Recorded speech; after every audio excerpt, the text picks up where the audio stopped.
Good evening, everyone, and welcome to the Audit and Risk Committee for Wednesday, the 27th of March 2024. Just a couple of housekeeping things to start with. We're not expecting a fire drill this evening, so if you do hear a fire alarm, then please evacuate the building. The fire meeting point is outside at the Towngate Theatre, and then an officer will direct you to return to the building when it's safe to do so. Thank you. So if we move on to the first item, which is any apologies for absence. Apologies from Councillor Robbins. Thank you. Any declarations of interest from the councillors? No? Okay. And then do I have your authority to sign the minutes of the previous meeting? All those for? Against? Abstaining? That one. Thank you. So that leads us on to the first item of the evening, which is the verbal update from the external auditor. So if I ask Mr. Sparks to introduce that one.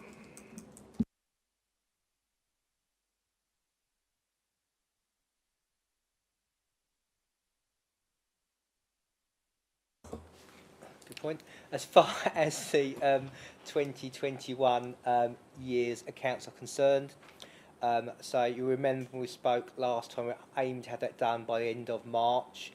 That isn't going to happen, but to just update the committee, we are having conversations now again and doing some work with the external auditors. That work has commenced. We've had some conversations week before last, and we've got another meeting with them next week. So that is progressing, which is helpful, but we're not quite there yet. With regards to 21-22 and 22-23, the committee remember last time we spoke about the statutory long stop date of the 30th of September that was being consulted on, and that was when there'd be a hard line and the auditors would have to finish their work and issue an opinion or disclaimer based on the position at that point in time. That consultation has now closed, but we haven't had anything formally come out after that to say what the position is, will it be the 30th and how it will work. Talking to BDO, the other thing they haven't had yet is any guidance from National Audit Office or the Financial Reporting Council on how that might work, what level of work they may need to do to issue a disclaimer, how that might impact the year afterwards, and also how that wording might look in disclaimer and how it might be set out. So we're waiting for that guidance, and we're waiting for the formal outcome of that consultation. We assume that will be imminent, bearing in mind September is coming along at a fairly speedy rate of knots, but that is the position at the moment. Okay, I mean, thanks for that update. It's whilst we didn't meet the March deadline, which we kind of all suspected wouldn't happen, it's reassuring to know that they're actually engaging with you and you're actually progressing through things at the moment. So, bar anything disastrous, then I'm pretty sure that you'll get that conclusion soon on that year, which will be good. Yeah, okay. I know most of us are fully up to date with the external auditor situation, but are there any questions from the floor before we move on? No? Okay, thanks for that update, Owen. We'll move on to the next item, which is the Regulation of Investigatory Powers Act. So if I would like the officer to introduce the report. Good evening, members. Yeah, Martin Howlett from Environmental Health. So I present the annual update regarding the Regulation of Investigatory Powers Act 2000, or RIPA for short, and that's for the year 2023-24. Local authorities are able to use directed surveillance and covert human intelligence sources in order to prevent or detect crime or disorder in connection with the delivery of their statutory duties, and that's their regulatory enforcement functions. RIPA and its associated codes of practice set out authorisation procedures which must be followed in order for these surveillance activities to be lawful. Our RIPA policy at Enclosure 2 demonstrates how we comply with our corresponding duties. As part of these, members have an oversight role in respect of reviewing the authority's use of RIPA and setting the associated policy at least once a year. Members have previously requested that such reports be submitted before the end of the relevant fiscal year, and last year's report was presented to this committee in March 2023.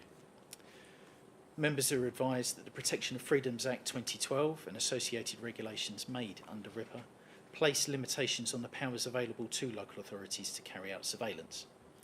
The Act requires the authorisation of a Justice of the Peace, whether that's a magistrate or a district judge, for directed surveillance under RIPA in the following circumstances: where it is for the purpose of preventing or detecting a criminal offence, and where that offence is one punishable by a minimum of at least 6 months' imprisonment, or it is one of a number of licensing or similar offences which prevent the sale of tobacco or alcohol to children. There have been no authorisations sought by or granted to the Council to undertake covert surveillance or make use of covert human intelligence sources in the 2023-2024 financial year. Regarding inspections by the Investigatory Powers Commissioner's Office, or IPCO for short, a pre-inspection questionnaire was received from the IPCO in December 2023. That was in preparation for the scheduled 3-yearly inspection during this calendar year 2024. A written response was provided the same month, with a reply from IPCO received on the 17th of January 2024, confirming confidence in our assurance of ongoing compliance with RIPA 2000 and the Investigatory Powers Act 2016. Therefore, no more detailed inspection is expected, and our next inspection is scheduled for 2027. However, within their response, the IPCO did make 3 recommendations, which are reproduced in the report in front of you. Just by way of an update to the officer's response to these, members are advised that e-learning has already been rolled out to all relevant staff. This e-learning includes knowledge tests, which was the particular part of actually using it in practice. Additionally, internal audit colleagues have been requested to undertake a light touch review of social media use during work practices, and that will be reported to the senior responsible officer. So, in summary, members are requested to consider the following: that the committee notes the Council's use of powers under the Regulation of Investigatory Powers Act 2000 over the past year, 23-24, and that the committee approves the RIPA policy for adoption as set out in Enclosure 2. Thank you. I'm happy to answer any questions members have. Thank you for the introduction of that report. Yeah, I remember receiving this report each year. I would say it's worth noting from the report that obviously the RIPA powers haven't been used, and it does go on to mention that the RIPA powers have reduced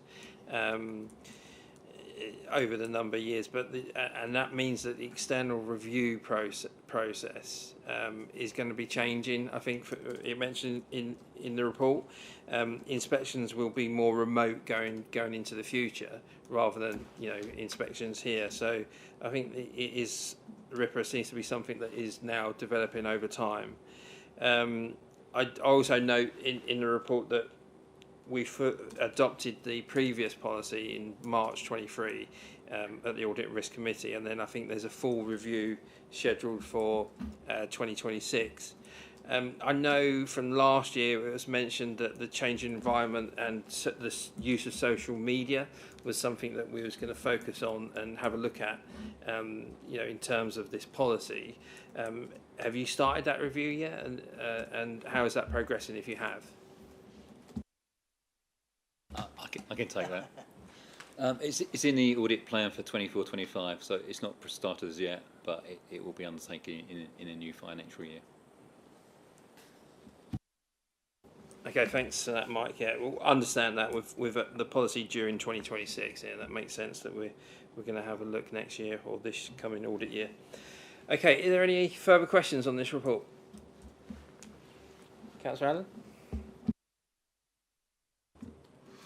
Yes, on page 29, there's a list of offences which meet the serious crime test. Benefit fraud, fly tipping and planning offences. Particularly fly tipping, could we not have cameras viewing those fly tipping sites? You know, is that forbidden, or does it take a lot of organisation? And what's the situation with trying to home in on fly tipping?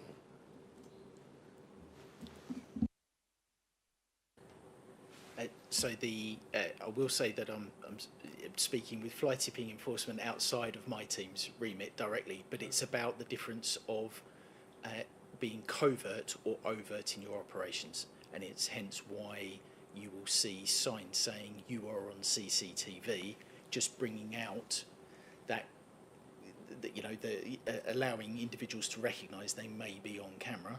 The camera may not be there at that time if it's a mobile one, but it's just bringing that surveillance into an overt setting, so that people are fully aware. If they carry on and obviously commit a crime, it will be detected. But it's also the distinction between when surveillance is directed at an individual in particular, rather than being expensive of view. So CCTV in the town centre environment is looking at a wider area, but if you specifically track someone through that environment, you've changed the nature of what that is. So it'll be a very case-specific answer, but in general, I hope that answers the principle of the question you asked. Okay, thank you. Okay, is there any more questions? No? Okay, in that case, if we turn to page 13 for the recommendations, the recommendations are that the committee notes the Council's use of powers under the Regulation of Investigatory Powers Act 2000 over the past year, 2023-24. And that the committee approves the updated RIPA policy for adoption as set out in enclosure number 2. All those four? Yep, that's it. All four. Okay, that leads us on to the next item, which is item number 6. Item number 6 is my item because it is the report to full council. So, having reviewed the progress that we've made over the year, it details the working group and the items we've touched on the working group, such as Brook House, the tree policy that we picked up earlier in the year.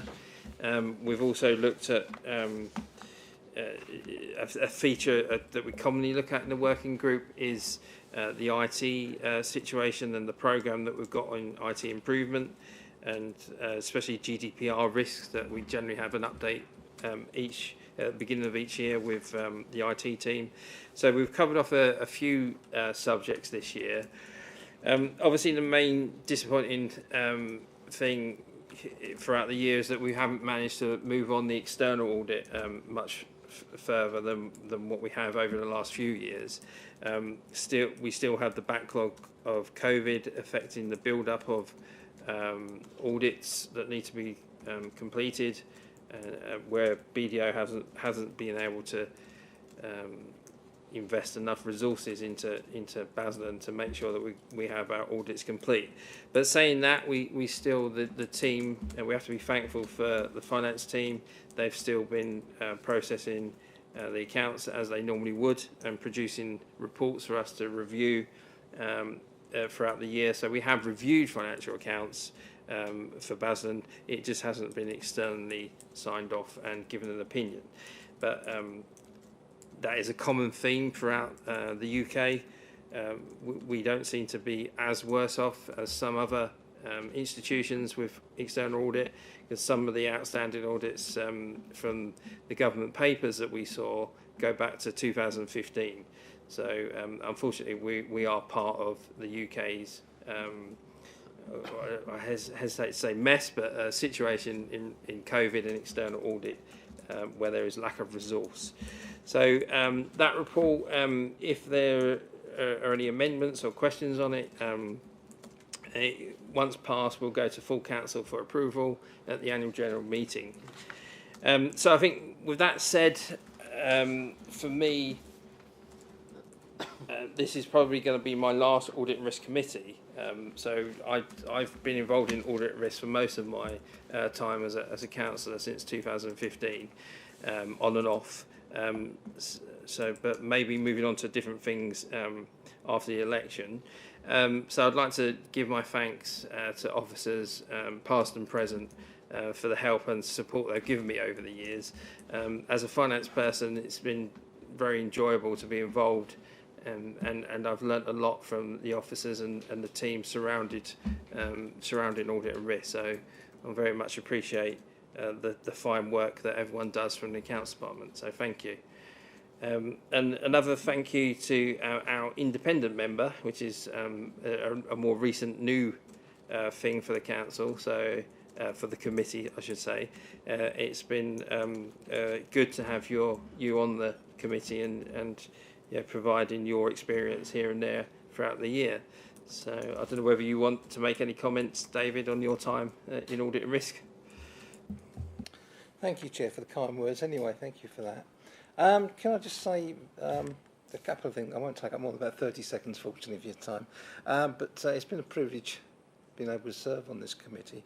And like Councillor Callum, I've found it enlightening and educational, and I've enjoyed every moment I've been here. I did have a bit of a faltering start with COVID, but after that it settled down quite nicely.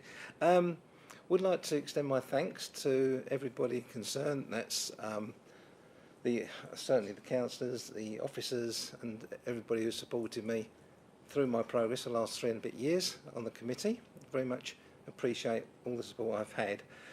And finally, I suppose I'd like to wish my successor, although he isn't here at the moment, every best wish for their future, and also, however the future turns out for you all the best wishes for this committee, officers and members, every due success in the future for you all. Thank you for your support. Thank you, Gary. Thank you, David. That's very kind of you. Thank you ever so much. So are there any points of clarification or questions on the Chairman's report?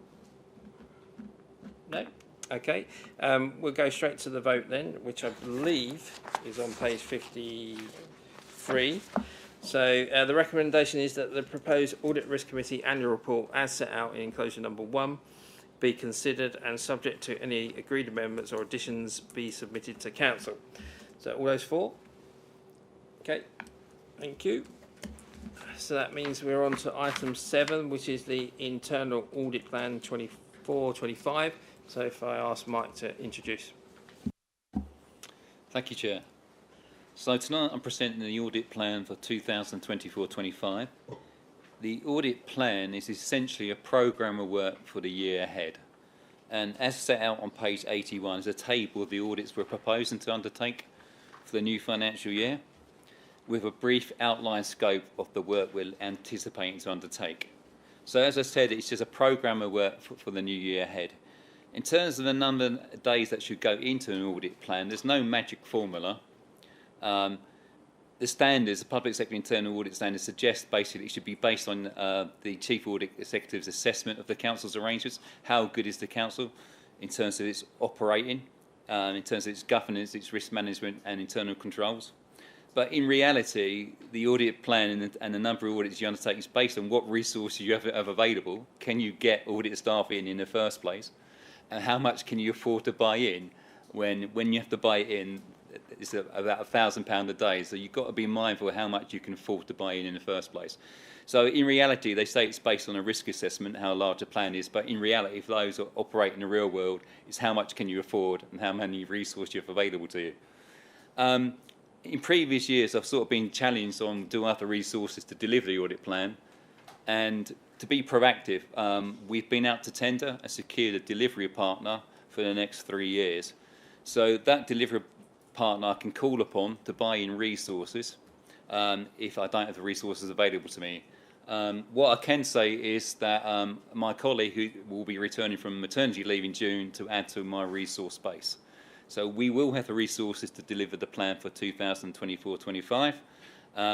So I can give you that sort of guarantee. And what also with a delivery partner as well, that will be helpful.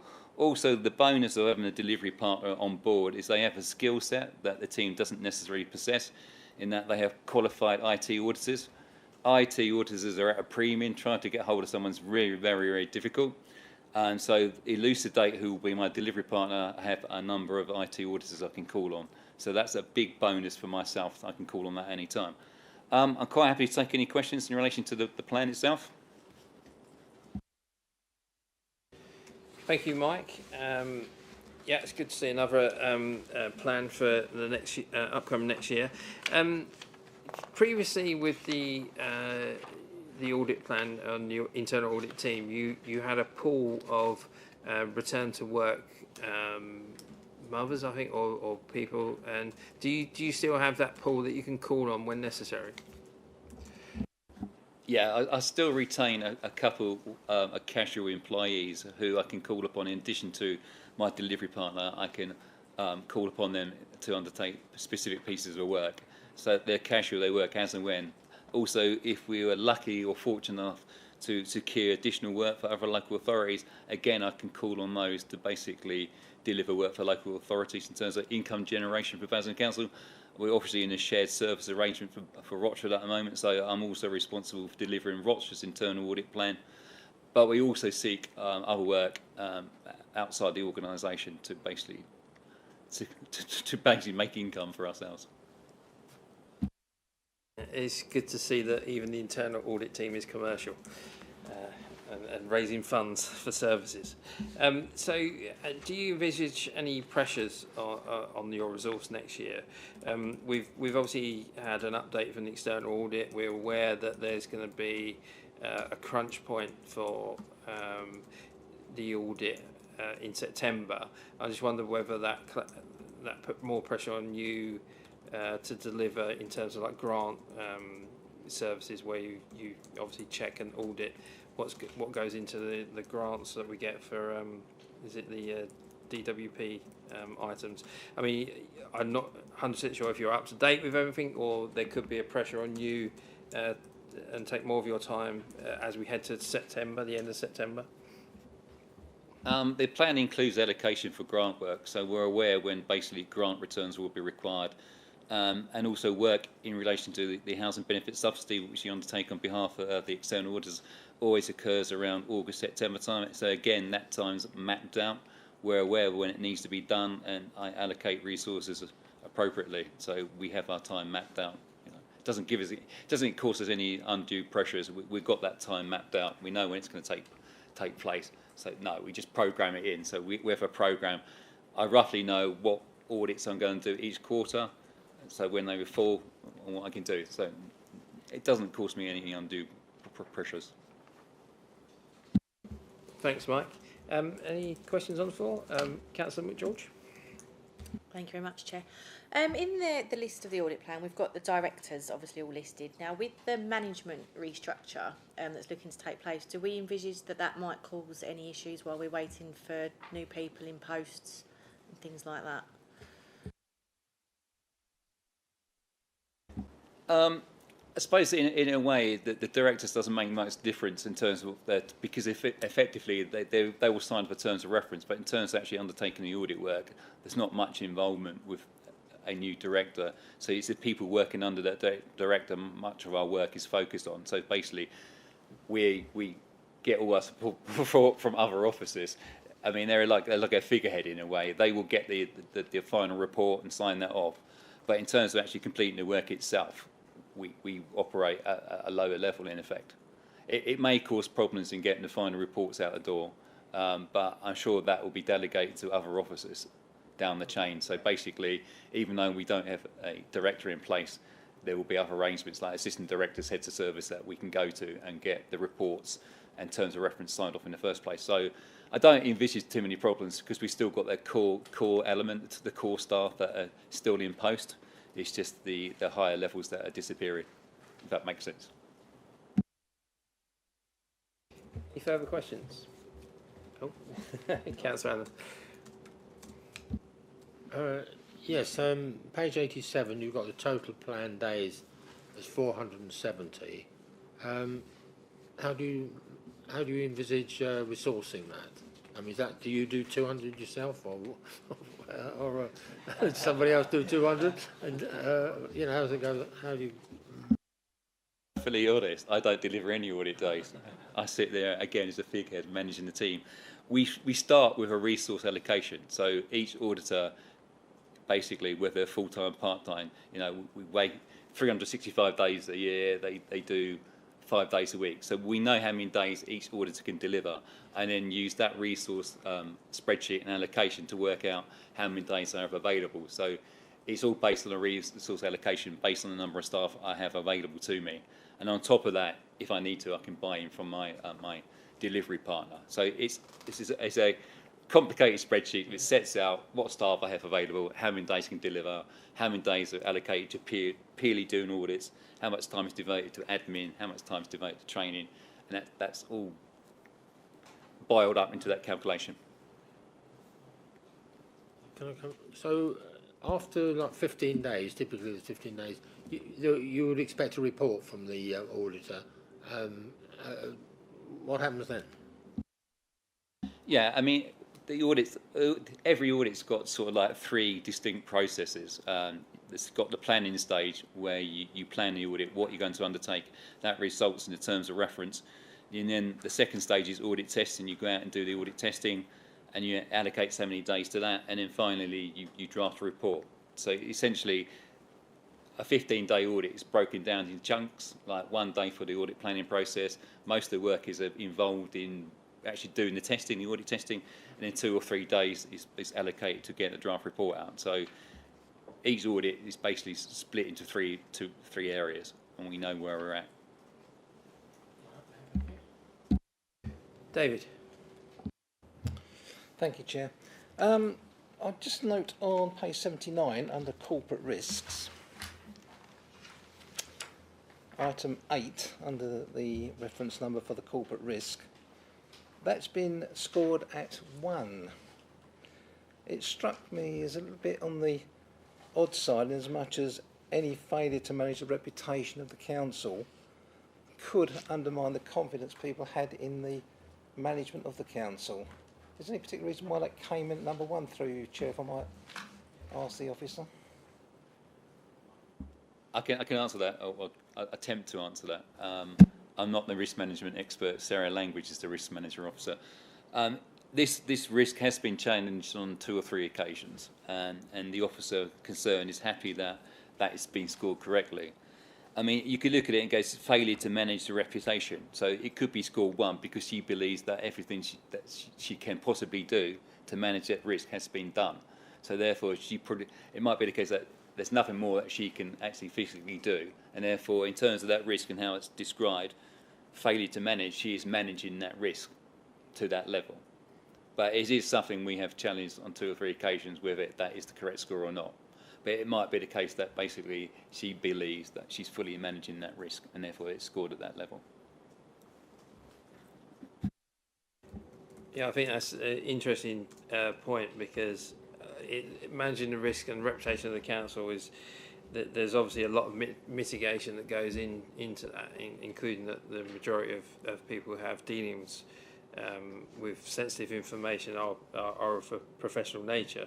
There are obviously 1 or 2 instances where the reputation of the council can be put at risk through actions of individuals, and I can imagine it's very hard to mitigate those actions. Although, you know, I guess I would back up your call for a relook at that risk in light of Part 2 information that's handed out freely sometimes, and that is quite a known and significant risk that happens frequently. So I think it would be wise under the audit plan to review that risk and see if there's any further mitigations that can happen for instances such as those. I mean, I think there's probably 2 sides of that that Mike was alluding to. Perhaps it's just understanding the scope of that risk and making sure that's clear, and then obviously the score in the back of that. So perhaps we can look at the 2 sides. thank you. Councillor Allen. Yeah, it compares quite sharply with the item 10 on that page, where the failure to maintain a financial position, sustainable financial position, has got a risk of 8, a score of 8, which seems to be not, it's quite a, well, not significant, well, a significant risk of age, whilst one that's got no risk virtually. So, I think we need to understand the scope of, as Owen alluded to, the scope of those risks and what mitigations are currently in place and what actions are in place. It may be in relation to reputation that all the adequate controls are already in place, and there's nothing more. It's beyond that our control. Sometimes you can't control individuals in terms of what action they might do and what they might say. It's impossible. It's like it's not something you can necessarily control. So perhaps all the actions and controls are already in place, and it's just you can't deal with the unexpected. thank you. Any further questions? Oh, David. Thank you, Chair. If I can refer to pages 84, 85, under priority 2 audits, mention was made of a sample of contracts. Sample. Is this by value or type or service offered by the council? I wonder if through you, Chair, what I can ask the officers to elucidate a little bit on how the allocation is made on those audits, please. It would be a sort of judgmental sample. It would be based on the size of the contract, because the size of the contract would be the financial risk of. So we would tend to look at the larger contracts, but also we would look at contracts where issues have been raised. I mean, certain concerns have been raised in relation to grounds maintenance, cutting the verges and things like that, where we're actually doing all the necessary cuts throughout the year. So there might be problems with a particular contract. So it's a judgmental sample. We would highlight or pick out the larger contracts, but also if we know there's any risk or issues or concerns that have been raised in relation to a particular contract, for example, grass cutting, then we may take a look at that, because I know concerns have been raised in relation to that contract.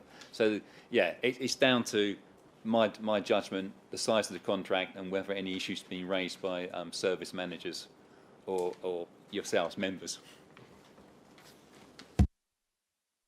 Thanks, Mike.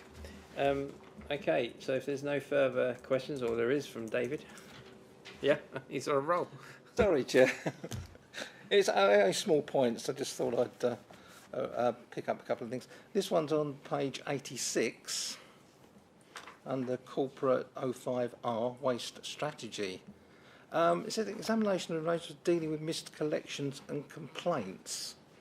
The only thought I had on that one, is it just complaints for waste collection or complaints across the board generally? I know it's against waste strategy, but complaints are a subject in their own right, complaint management. I just wonder if there was a thought to extend it. Yeah.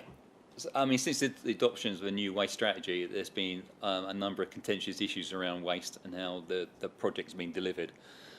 So we're aware there has been a number of miscollections. So we're looking at miscollections in relation to waste and whether there's been some improvement since the initial rollout of the strategy. So what we're trying to do is basically look at the process now. What is it doing to deliver a robust waste program? Looking at whether collections are on time and everyone, the level of complaints. Has that now fallen? Because it's had now chance to bed in. So obviously, as you can expect with any new program, there are teething problems.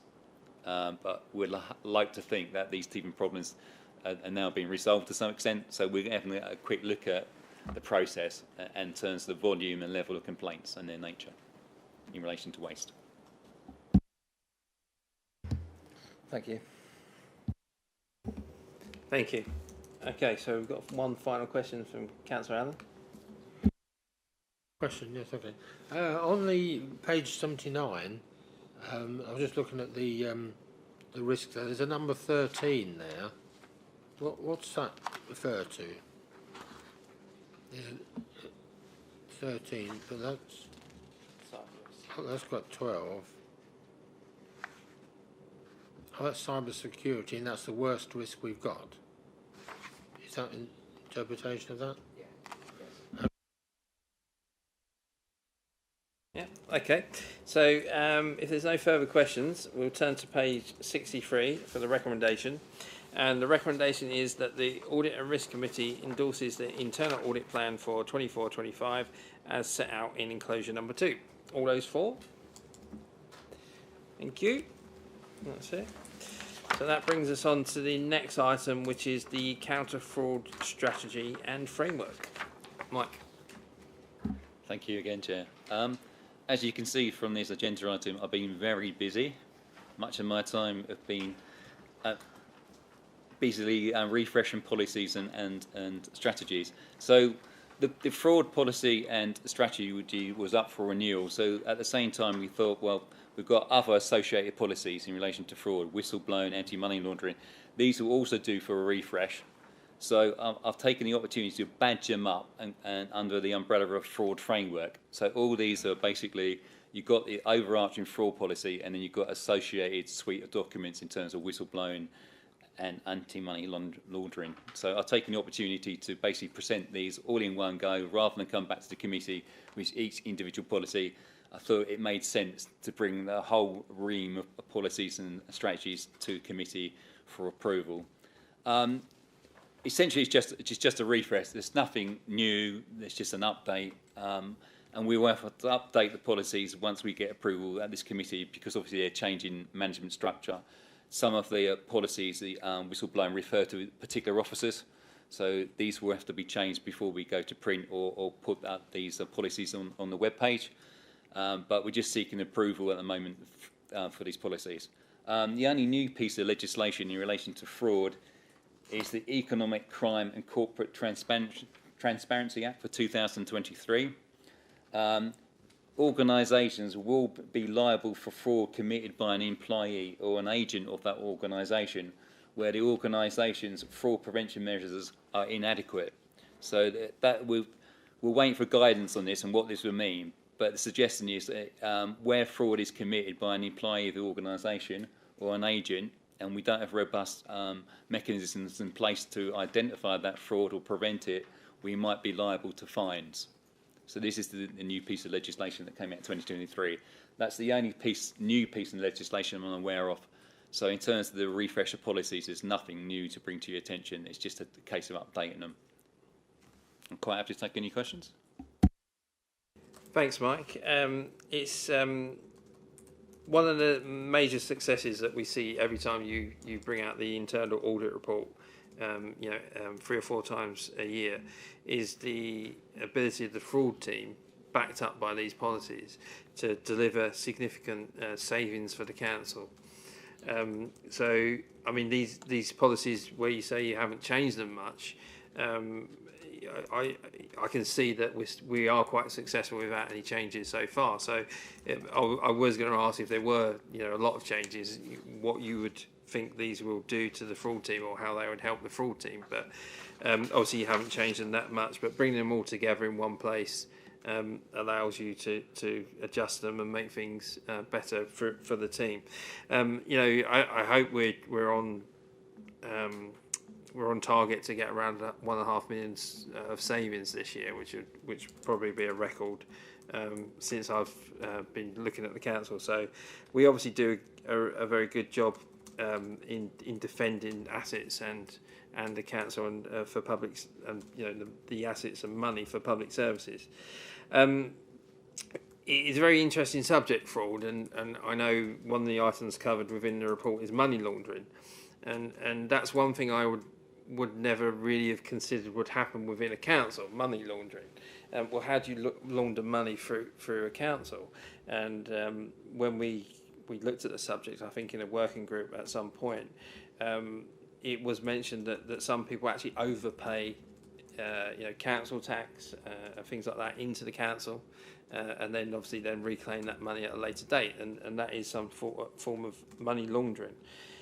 So it is interesting, and it's good to see things written out for people to review. But I'd like to say thanks to you and your team again for the fantastic job that they do, in defending the council. So is there any questions out there for Mike on this subject? No? Sorry. Just going to add something. In terms of anti-money laundering, we're not a regulated activity, a council's not a regulator, but there are activities that we undertake that are regulated in terms of conveyancing, because we actually do have properties, we sell properties under the right to buy scheme, and therefore we have to ask questions in terms of actually where did people find the money to buy that property. And my team actually, every application in terms of right to buy comes through my team. So we do go out and knock on the door and then ask the vital questions, actually, where is the money coming from? But also there's a duty on the solicitors in terms of when that money arrives, asking the same sort of questions. Where did that money come from? How are you financing the purchase of this property? So that's where money laundering comes into it. So we're not a regulated activity, but we undertake activities that are regulated as such. And therefore it makes sense to follow the Act and guidance in relation to anti-money laundering itself. So that's the suggested practice by SIPFA, that we follow the guidance, although we're not a regulated activity and therefore not obliged to in effect. Yeah, I mean, in terms of the policies, they will change. If there's new legislation out there, then they will be subject to change. But as there isn't any new legislation in effect, yeah, it's just a refresh. I mean, and unless we radically change what we do in terms of a fraud team, but it seems to be working to date in terms of the successes and we've made. So I don't think there's any plans to change how my team work or their operation, because we've had plenty of success to date. Thank you, and long may it continue. David, you're determined to finish strong. Thank you, Chair. It wasn't intentional, by the way, just straight into my areas of interest as that happens on this meeting. Yeah, it's in connection mainly with the two money laundering and whistleblowing policies. To me, you need to carry the staff, the employees, along with you to identify where there may be miscreant activity going on within the council. To do that, you've got to make your staff aware of the policies and their obligations and responsibilities to report things that they may notice in the course of their duties. So just as an aside issue, is there a robust programme of making sure that all staff are aware of their responsibilities under these two pieces of policy that would help to secure, hopefully, additional savings to the council? Yes, we run an internal comms program every so often, highlighting the mechanisms and what these policies are all about. So staff get to understand, actually, there is a whistleblowing policy out there. If they detect or identify any fraud or error, that they can actually report that to us. We also have internal reporting forms in terms you don't have necessarily to go down the whistleblowing approach. So we run internal comms internally, notifying staff of the availability of the whistleblowing policy and procedure and anti-money laundering as well. In terms of externally, we do run occasional programs with tenants forums, and we invite tenant groups in to talk about fraud, and if they identify fraud out there in the wider public, what they can do about it in terms of reporting it through the whistleblowing. So we do run a number of campaigns informing people of our activity and what we do, and that actually we encourage whistleblowing people to come forward if they identify things. So yeah, and in addition to that, we have a e-learning module which is called Fraud Awareness, and it's mandatory. So it's an e-learning that people have to undertake. And within that fraud awareness training, there is a reference to whistleblowing and anti-money laundering. So it's all captured in that e-learning. And as I say, it's something that staff have to undertake. I've been preempted in my next supplementary question. Thank you, Councillor. Officer, it's been me on the second bit about third-party interest in whistleblowing.